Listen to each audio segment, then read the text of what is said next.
नमस्कार दोस्तों, आप सभी का अपने YouTube channel simple way study पर स्वागत है।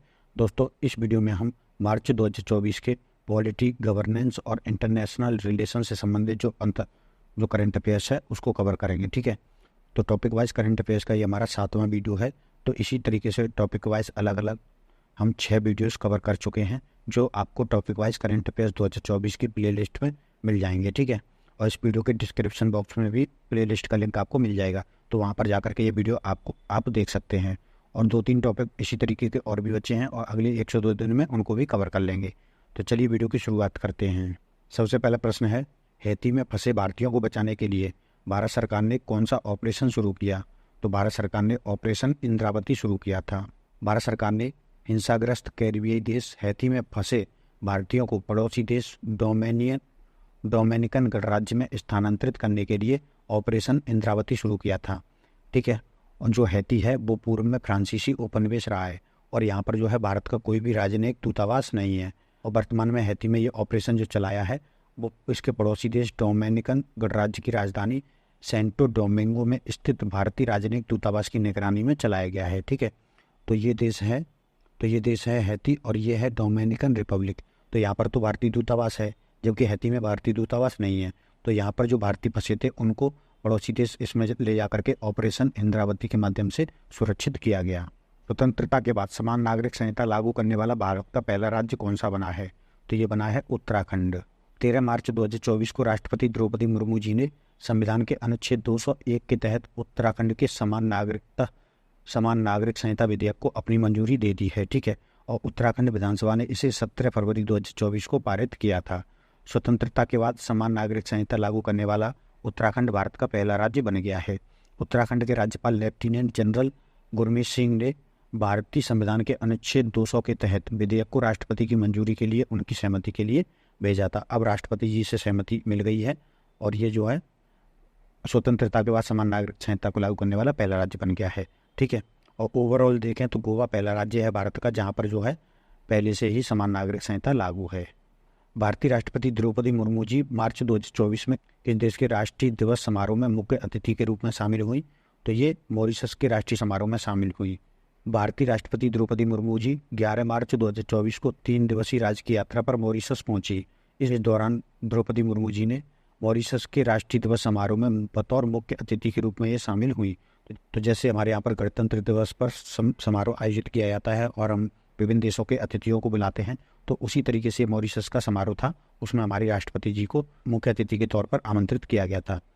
भारतीय नौसेना की एक टुकड़ी भी इस समारोह में शामिल हुई। इसके साथ ही नौसेना के 2 जहाज INS तीर और CGS सारथी ने भी इस समारोह में भाग लिया। भारत में नागरिकता संशोधन अधिनियम 2019 कब लागू किया गया? तो ये लागू किया गया 11 मार्च 2024 को। केंद्रीय गृह मंत्रालय ने 11 मार्च 2024 को नागरिकता संशोधन अधिनियम 2019 को अधिसूचित कर दिया है। इसके बाद यह अधिनियम पूरे देश में लागू हो गया है। नागरिकता अधिनियम 1955 में संशोधन करने के लिए नागरिकता संशोधन विधेयक 2019 11 दिसंबर 2019 को संसद द्वारा पारित किया गया था। 12 दिसंबर 2019 को तत्कालीन राष्ट्रपति रामनाथ कोविंद ने इसे सहमति दे दी थी। ठीक है, और अब जाकर के ये लागू हुआ है। तो जब कोई विधेयक को राष्ट्रपति की मंजूरी मिल जाती है तो वो कानून बन जाता है, लेकिन वो तब तक लागू नहीं होता जब तक उसको गजट में प्रकाशित नहीं कर दिया जाता या अधिनियमित नहीं कर दिया जाता। तो अब इस विधेयक को 11 मार्च 2024 को अधिनियमित या गजट में प्रकाशित किया गया है और इसी के साथ ये कानून पूरे देश में लागू हो गया है। हाल ही में अंतर्राष्ट्रीय सौर गठबंधन का आधिकारिक तौर पर 97वां सदस्य कौन बना है? तो ये बना है पनामा। विदेश मंत्रालय के प्रवक्ता रणधीर जायसवाल ने घोषणा की कि पनामा आधिकारिक तौर पर अंतर्राष्ट्रीय सौर गठबंधन का 97वां सदस्य बन गया है। ठीक है, और इससे पहले एक और न्यूज आई थी कि यूरोपीय देश माल्टा अंतर्राष्ट्रीय सौर गठबंधन का 119वां सदस्य देश बना था। ठीक है, इसमें शामिल होने वाला। तो ये 97वां और 19 में क्या अंतर है? तो इसका अंतर ये है कि इसने जो है घोषणा करी थी माल्टा ने कि हम इसमें शामिल हो रहे हैं, लेकिन अभी वहाँ की संसद के द्वारा इसको मान्यता नहीं मिली है। ठीक है, जबकि पनामा को वहाँ की संसद के द्वारा और ISA की तरफ से भी इसको मान्यता दे दी गई है। तो ये जब दोनों पक्षों से इसको आधिकारिक मंजूरी मिल जाती है तब ये आधिकारिक सदस्य बन जाता है। तो वर्तमान में 97 देश इसके आधिकारिक सदस्य हैं और वैसे जो है 119 देश इसके सदस्य हैं। कौन सा देश अपने संविधान में गर्भपात को मान्यता देने वाला पहला देश बन गया है? तो ये बन गया है फ्रांस। फ्रांस अपने संविधान में किसी महिला को गर्भपात के अधिकार की गारंटी देने वाला पहला देश बन गया है। ठीक है, फ्रांस के संविधान में संशोधन के माध्यम से अनुच्छेद 34 में संशोधन करके यह सुनिश्चित किया गया कि फ्रांस में महिलाओं को गर्भपात कराने का विकल्प चुनने की स्वतंत्रता है। भारत ने पाकिस्तान की ओर जाने वाली किस नदी के पानी पर रोक लगा दी है? तो ये रावी नदी का जो पानी जाता था उस पर रोक लगा दी है। भारत ने पाकिस्तान की ओर जाने वाले रावी नदी के पानी को रोक दिया है। हिंदुस्तान ने 45 साल से पूरा होने का इंतजार कर रहे बांध का निर्माण पूरा कर लिया है और अब रावी नदी का पानी पाकिस्तान की ओर जाने से रोक दिया है। पाकिस्तान में पानी का प्रवाह बंद करने से जम्मू कश्मीर और पंजाब को इसका फायदा मिलेगा। 1960 में हुई सिंधु जल संधि के तहत रावी नदी के पानी पर भारत का विशेषाधिकार है। ठीक है, तो भारत जब चाहे इसका पानी रोक सकता था इस संधि के तहत, तो अब भारत ने इस पर निर्माण करके जो है अपने किसानों के लिए इस पानी को रोका है। हाल ही में किस देश की संसद ने LGBTQ विरोधी विधेयक पारित किया? तो ये अफ्रीकी देश घाना की संसद ने पारित किया। पश्चिम अफ्रीकी देश घाना की संसद ने 28 फरवरी 2024 को LGBTQ अधिकारों को प्रतिबंधित करने के लिए एक विधेयक पारित किया। घाना की संसद के इस फैसले का दुनिया भर के कई एक्टिविस्टों ने विरोध किया है। यह कानून समलैंगिक संबंध रखने और उनके अधिकारों के लिए लड़ने दोनों ही लोगों के लिए सजा का प्रावधान करता है। 54 अफ्रीकी देशों में से 31 देशों में समलैंगिकता को अपराध माना गया है। ठीक है, मार्च 2024 में किस अरब देश ने मिस यूनिवर्स 2024 की प्रतियोगिता में भाग लेने का निर्णय लिया है? ठीक है, तो वैसे ये अवार्ड सेक्शन में भी रख सकते थे, लेकिन हमने यहाँ पर इसको पॉलिटी गवर्नेंस में इसलिए रखा है क्योंकि ये एक निर्णय लिया गया है, ना कि अवार्ड की घोषणा की गई है। ठीक है, तो ये निर्णय लिया है सऊदी अरब ने 26 मार्च 2024 को पहली बार मिस यूनिवर्स प्रतियोगिता में भाग लेने का निर्णय लिया है। 27 वर्षीय मॉडल रूमी अल-कातानी ने इंस्टाग्राम पर घोषणा की कि वह मिस यूनिवर्स 2024 में सऊदी अरब का प्रतिनिधित्व करेंगी। 2024 में मिस यूनिवर्स प्रतियोगिता मैक्सिको में आयोजित की जाएगी। अब हम मार्च महीने में पॉलिटी गवर्नेंस और इंटरनेशनल रिलेशन से संबंधित अन्य महत्वपूर्ण खबरें देख लेते हैं। तो इसमें पहली खबर है, नागालैंड विधानसभा ने भारत म्यांमार सीमा पर बाड़ लगाने और म्यांमार के साथ फ्री मूवमेंट रिजीम समझौते को निलंबित करने के केंद्र सरकार के फैसले के खिलाफ सर्वसम्मति से एक प्रस्ताव पारित कर विरोध दर्ज कराया है। भारत सरकार ने इलेक्शन कमीशन ऑफ इंडिया के परामर्श के बाद वरिष्ठ नागरिकों के लिए डाक मतपत्र के लिए पात्रता आयु 80 से बढ़ाकर 85 वर्ष कर दी है। यानी कि अब जो डाक मतपत्र घर पर भेजे जाते थे बुजुर्ग सीनियर सिटीजन के लिए, उनकी आयु 85 वर्ष कर दी गई है। यानी 85 वर्ष के ऊपर के लोगों के लिए ये भेजे जाएंगे केवल। अरुणाचल प्रदेश ने 27वें नए जिले बिचोल का गठन किया है। ठीक है, तो अरुणाचल प्रदेश का 27वां जिला कौन सा बना है? तो बिचोल। चीन ने टोकिन की खाड़ी के उत्तरी भाग में एक नई क्षेत्रीय बेसलाइन घोषित की है जो वियतनाम के साथ साझा क्षेत्र है, जिससे संभावित क्षेत्रीय विवादों की चिंताएं बढ़ गई हैं। ठीक है, तो ये एक विवादास्पद चीन का फैसला है जिससे वियतनाम के साथ संघर्ष की स्थिति उत्पन्न हो सकती है। भारत की नुमालीगढ़ रिफाइनरी लिमिटेड ने ढाका में अपना पहला विदेशी कार्यालय खोला है।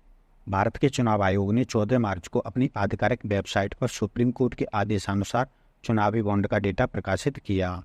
ठीक है, तो सुप्रीम कोर्ट ने SBI को निर्देश दिया था कि उसके पास जो भी चुनावी डेटा है वो चुनाव आयोग को सौंपे और चुनाव आयोग उस डेटा को अपनी वेबसाइट पर प्रकाशित करे, जिससे आम जनता इस चीज़ को जान पाए कि कौन सी कंपनियां किसको चंदा दे रही हैं।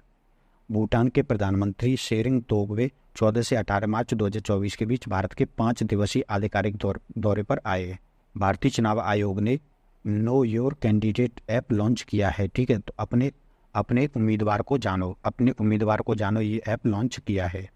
मार्च 2024 में उत्तर प्रदेश पुलिस ने अपराधियों पर नकेल कसने और जांच में मदद के लिए अत्याधुनिक digital platform Trinetra app 2.0 launch किया है। भारत के चुनाव आयोग ने आधिकारिक तौर पर मतदाताओं की एक श्रेणी को अनुपस्थित मतदाताओं के रूप में नामित किया है, जो डाक मतपत्र के माध्यम से अपना मत दे सकते हैं। ऐसे गवर्नमेंट कर्मचारी जो वोट डालने के लिए अपने पोलिंग बूथ पर ड्यूटी को छोड़ करके नहीं जा सकते, तो ऐसे लोगों के लिए पोस्टल वोटिंग का प्रावधान किया गया है। मानवीय मामलों के समन्वय के लिए संयुक्त राष्ट्र कार्यालय के अनुसार सूडान हाल के इतिहास में सबसे खराब मानवीय संकटों में से एक का सामना कर रहा है।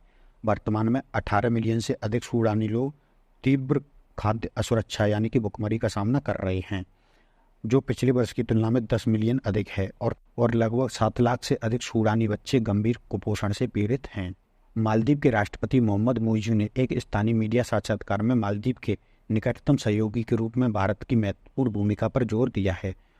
पिछले साल के अंत तक मालदीव भारत का लगभग 400.9 मिलियन डॉलर का ऋणी है, जो दोनों देशों के बीच वित्तीय सहयोग के महत्व को रेखांकित करता है। तो वैसे तो राष्ट्रपति मोहम्मद मुइज़ी जो है भारत विरोधी रणनीति अपना रहे हैं, लेकिन भारत का कर्ज जो है मालदीव पर है 400 मिलियन डॉलर का, ठीक है, जो उसको अगले वर्ष तक चुकाना है। तो अब वो इस ऋण को चुकाने की स्थिति में नहीं है, तो इसके कारण अब ऐसे बयान आ रहे हैं जिससे भारत के साथ विवाद को ज़्यादा बढ़ावा ना मिले। चुनाव आयोग का सक्षम ऐप 85 वर्ष से अधिक उम्र के नागरिकों और 40% बेंचमार्क विकलांगों वाले दिव्यांगों को घर पर मतदान करने में सक्षम बनाता है। तो जैसा कि हमने आपको अभी बताया था, 85 वर्ष से ऊपर के लोग जो है घर पर ही मतदान कर सकते हैं, ठीक है। तो इसमें जो है इसके लिए सक्षम ऐप बनाया है चुनाव आयोग ने, जिसके माध्यम से वो घर पर ही वोटिंग कर सकते हैं। भारतीय चुनाव आयोग सी विजिल ऐप के जरिए चुनाव प्रक्रिया पर कड़ी नज़र रख रहा है। इस ऐप पर नागरिकों को फोटो और वीडियो कैप्चर कर आदर्श आचार संहिता के उल्लंघन और चुनाव व्यय की रिपोर्ट करने की अनुमति देता है। तो अगर किसी नागरिक को ये लगता है कि कहीं पर आदर्श आचार संहिता का उल्लंघन हो रहा है या तय सीमा से अधिक खर्च किया जा रहा है, तो इसकी फ़ोटो या वीडियो जो है आप सी विजिल ऐप पर जाकर के शेयर कर सकते हैं, जिससे चुनाव आयोग उस पर कार्रवाई करे। थाईलैंड की संसद के निचले सदन ने समलैंगिक विवाह को वैध बनाने वाले विवाह समानता विधेयक को मंजूरी दी है, ठीक है। तो समलैंगिकता से संबंधित हमने 2 खबरें देखी, जहां घाना इसके विरोध में विधेयक पारित कर रहा है, वहीं थाईलैंड इसके समर्थन में यानी कि उनको विवाह समानता विधेयक को मंजूरी दे रहा है। यूक्रेन के विदेश मंत्री दिमित्री कुलेबा 2 दिन की आधिकारिक भारत यात्रा पर 28 मार्च 2024 को नई दिल्ली पहुंचे। दिमित्री कुलेबा की यह भारतीय विदेश मंत्री डॉक्टर एस जयशंकर के निमंत्रण पर यह यात्रा हो रही है। तो दोस्तों, ये थे हमारे मार्च 2024 की सभी महत्वपूर्ण पॉलिटी, गवर्नेंस और इंटरनेशनल रिलेशन से संबंधित करंट अफेयर्स। इस वीडियो में फिलहाल इतना ही। अगर आपको ये वीडियो पसंद आया है तो वीडियो को लाइक कर दीजिए, चैनल को सब्सक्राइब कर लीजिए, हम अपने दोस्तों तक भी शेयर कर दीजिए। धन्यवाद।